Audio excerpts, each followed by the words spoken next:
What's up, dudes? Alright, so Spirit is bringing forth this lesson again. And this lesson came through a couple months back. I don't know, time's really fluid for me.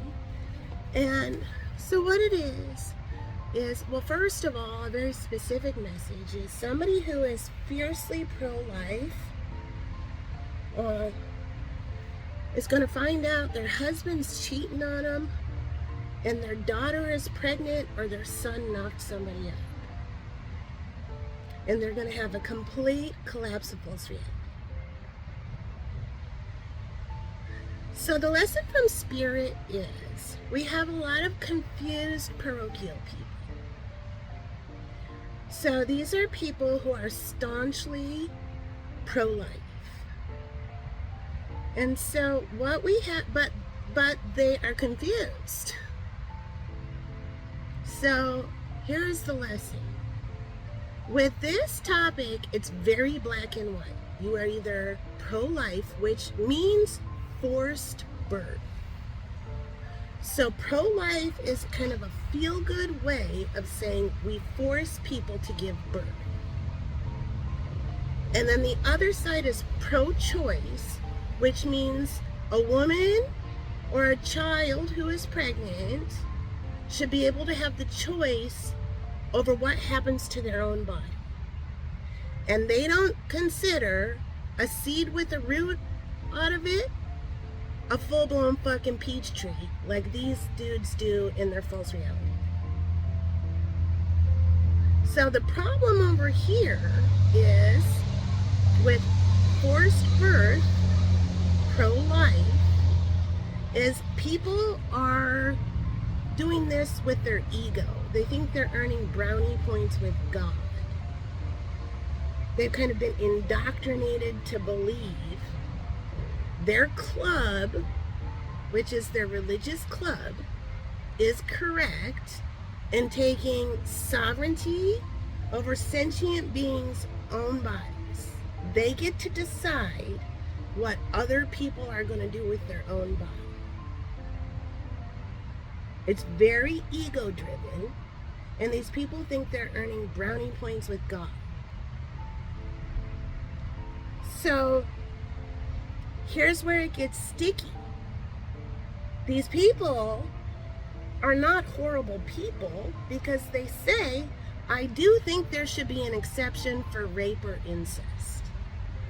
Keep in mind, we have several states now, this is how vile this club has gotten, where there is no exception for rape or incest. So if your sweet daughter gets held down by a fucking pervert and he impregnates her, her hopes and dreams are over on how her life is going to go. She's the mother of a rape baby. That's what the forced birthers are saying should happen, because that's what their club's morals are. Even though the rest of us may not be part of their religious club. But some of them say, I can't handle the insult to intelligence. It feels really bad to force somebody to have a rape baby or an incest baby.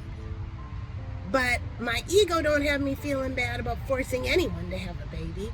But when it comes to rape or incest, yeah, I kind of feel bad. So I'm going to absolve myself.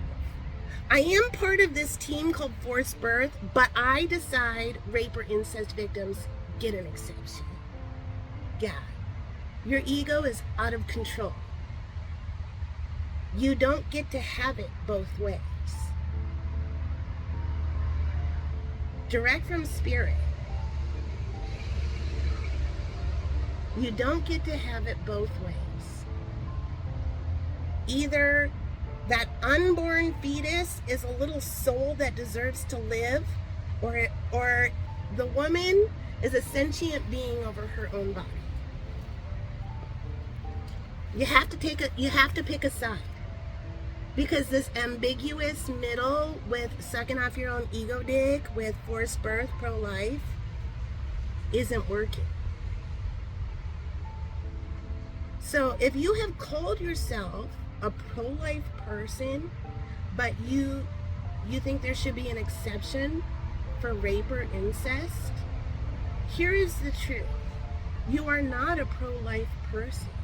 You are a pro-choice person who wouldn't have an abortion yourself. You are confused if you're saying you're on the pro-life, which equals forced birth team. If you think in your heart there should be an exception for anything, but especially for rape or incest, then you are by definition pro-choice. But your ego has led you to believe that it's okay for you to choose who has oppression over their sovereign sentient being and who doesn't. And a lot of people were indoctrinated into this. You may have bonded with your family through your religious club on being moral, the bloated bobbleheads of moral righteousness. But that insult to intelligence, yeah, what about rape or incest? Yeah, there should be an exception. Then by definition, you are not a pro-life person. If you think there should be an exception for anything, you are pro-choice. You are a pro-choice person who wouldn't have an abortion yourself. That's the actual team you're on. And that message is direct from spirit. All right? So we live in the United States of America. In the United States of America, one of our founding freedoms is freedom of religion. So freedom of religion is a two-way street. One way is I have the freedom to be whatever religion I want to be, and the government can't come after me. I can be a mainstream religion. I can be a freaky-deaky cult religion. I can be whatever religion, and I won't get in trouble from the government. Now, other parts of the world don't have that freedom.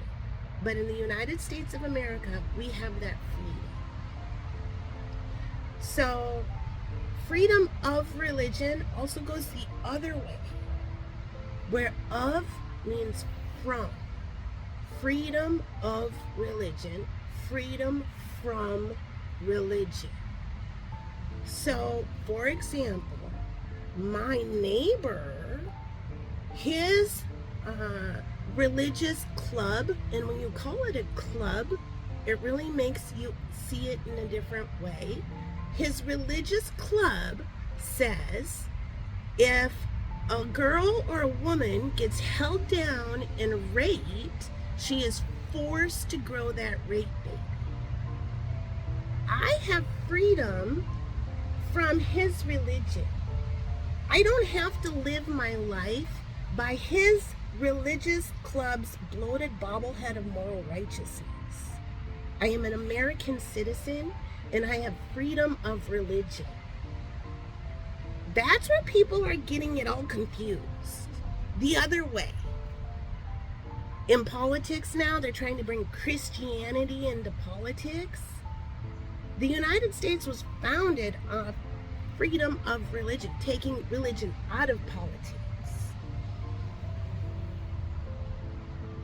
So there's some people who are trying to have things both ways.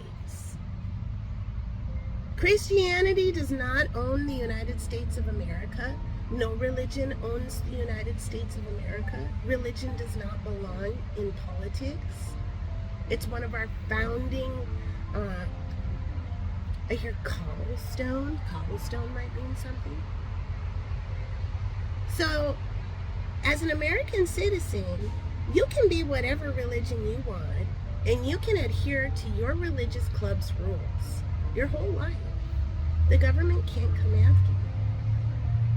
But you can't force everybody else to live by your religious rules in a country that's founded on freedom from your religious club's religious rules.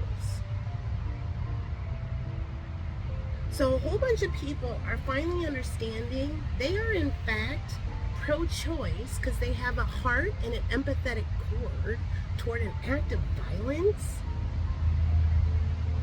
towards a woman or a child who has been impregnated, they may not, their bloated bobblehead of moral righteousness may never get to the point where they comprehend it's none of their fucking business for any woman, whether it's a night of passion or an act of violence. It's not their business what another person does with their sentient body, their sovereign body, the living and breathing person. So a lot of people are finally comprehending they are in fact pro-choice, but they wouldn't have an abortion themselves. And there's the lesson.